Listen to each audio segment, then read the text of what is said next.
Hey guys, in this video series on the cure for mental illness, according to Freud, we'll be discussing, as the title suggests, Freud's take on treating mental illness. There will be multiple parts, and in part 1 and 2, we will get into Freud's structural model and how it relates to mental health. I know. I just used the word model, and now you're afraid it's going to be some boring ass lecture. But trust me, this stranger from the internet will not fail you. God damn it, I won't. Not on my watch. Anyway, for the purpose of this video, I'm going to call the deaf drive the aggressive drive to make the video more accessible and more therapeutic for the viewers.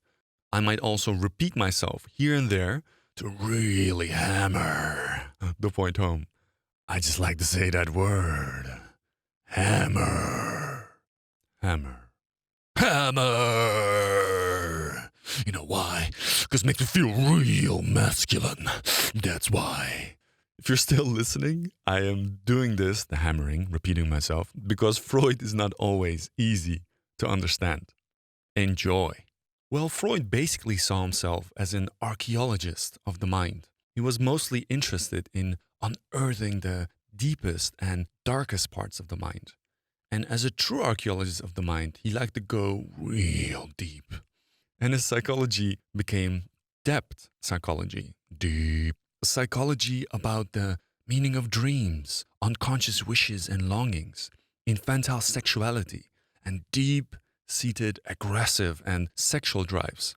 He found a psychology that was being practiced in his time very shallow and, in my opinion, rightly so. Eventually, his excavations led him to the discovery of a psychic structure that we now call the id.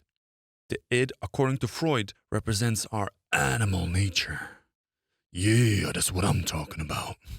It's the seat of antisocial, raw, aggressive and sexual drives that secretly motivate all our behavior. The drives in the id are hedonistic and do not care about appropriateness or social convention. The id drives operate purely on the pleasure principle, meaning they want to become conscious and be gratified right now, right here. Let's go, America! I just want to grab it! If the id had its way, every time you're hungry, let's say, or turned on by an attractive member of the opposite sex, or angry, you would just immediately act by eating that pizza, having sex with that person, or punching that annoying colleague, let's say, in the face. The id does not care about things like the girl liking you back or wearing a condom. It doesn't care about cholesterol, fat, salt, or sugar. It does not care about the law or morality for that matter. It just wants to go deep, really, in anything it considers attractive, eat anything that it finds tasty, and kill anybody who feels it got wronged by. According to Freud, we all share these antisocial, sexual, aggressive drives qualitatively, but quantitatively, people have different amounts of these drives. Freud saw these two drives together, forming the id and being responsible for all our motivation and mental energy. You might think to yourself, okay, if we can trace all our behavior, emotions, and motivation back to these two primitive, antisocial, sexual, and aggressive drives, what does that say about us? Isn't this too dark of a picture of the human condition? If you think that, then I agree with you. I think Freud is too pessimistic here. But at the same time, he's onto something. If we look at history carefully, it will be very hard to deny that at least some part of our nature is highly aggressive and destructive. And Freud was onto this, but unfortunately put too much emphasis on it. What Freud is trying to say is that if we want to be mentally healthy, we don't have the luxury to deny and ignore our more dark, aggressive side. Whether we like it or not, biologically speaking, we are predators. So Freud is the point. For Freud, mental health is only possible if the antisocial, sexual, and aggressive drives can indirectly find some form of satisfaction out in the real world. But we can all attest to, on a day-to-day basis, seeking immediate gratification for every aggressive and sexual whim would cause problems. So thankfully, we have mechanisms that allow us not to behave this way in comes the ego. For Freud, the ego and superego are part of our humanity. We will touch on the superego later. The id, on the other hand, resembles the animal in us, especially in me. Yeah. Anyway, unlike the id, the ego is not hedonistic and does not want every whim to be immediately gratified.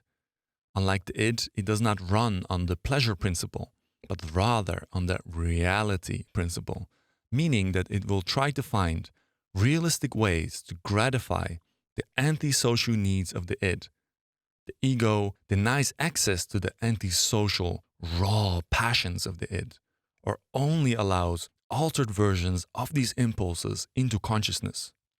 The ego does all of this by setting up what Freud called defenses. For example, one adaptive defense that the ego deploys that helps to strip away the antisocial nature of id impulses while at the same time trying to gratify them is called sublimation. Here are two really concrete examples of sublimation. Let's say a person with a strong, aggressive drive chooses to become a surgeon and turns his deep desire to cut people into saving them.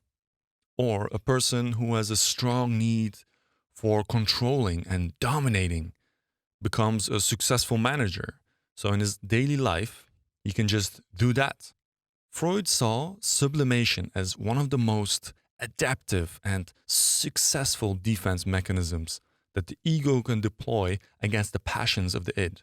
For Freud, the ego is constantly busy trying to transform these raw drives of the id into what the external world would consider acceptable. Obviously, this brings about inevitable conflict in the mind, and whether the individual can solve and manage these problems will in the end determine if the person is going to be mentally healthy or not. So, as we can see, Freud envisioned the mind to be in conflict, constantly warding off antisocial impulses or trying to satisfy them indirectly without running into problems out in the real world. He saw the mind consisting of three warring factions. He called the three war parties the id, ego, and superego. According to Freud, all would like to be ideally in charge and all have conflicting interests. So, conflict is inevitable. Freud loved to describe the mind by using military language as to put extra emphasis on the conflicts inherent to the human mind.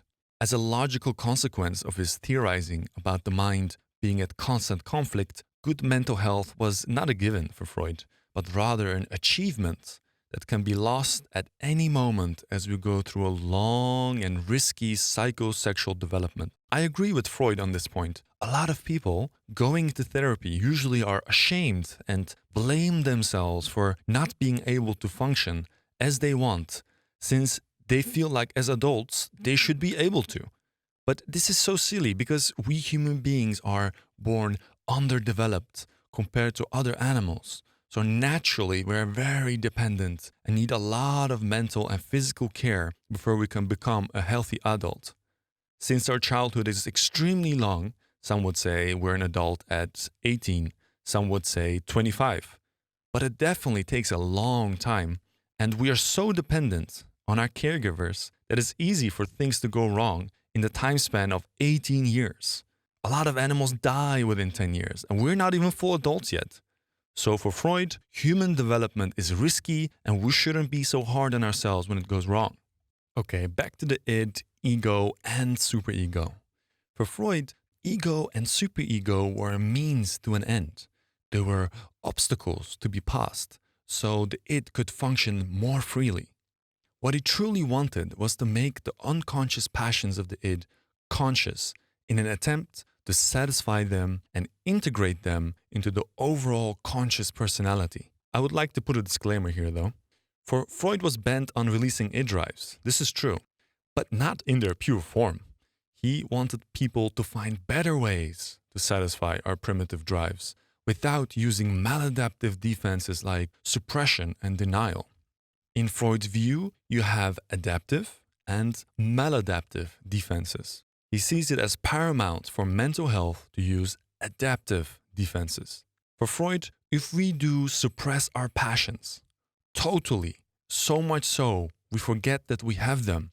This will lead to mental illness. But on the other hand, he's of the opinion that these passions are antisocial, so we can't just express them in their raw form. Otherwise, Freud thinks that the world as we know it wouldn't be possible. So, mental and societal health is only possible, according to Freud, if we can use adaptive, productive defenses that will neutralize our antisocial drives, but at the same time gratify them indirectly. Well, that is it for now. Thank you for watching. In part 2, we'll just pick up where we have left off by talking about the superego. If this video made you feel Freudian, make sure to like, subscribe, and masturbate to this video. I will see you in the next one.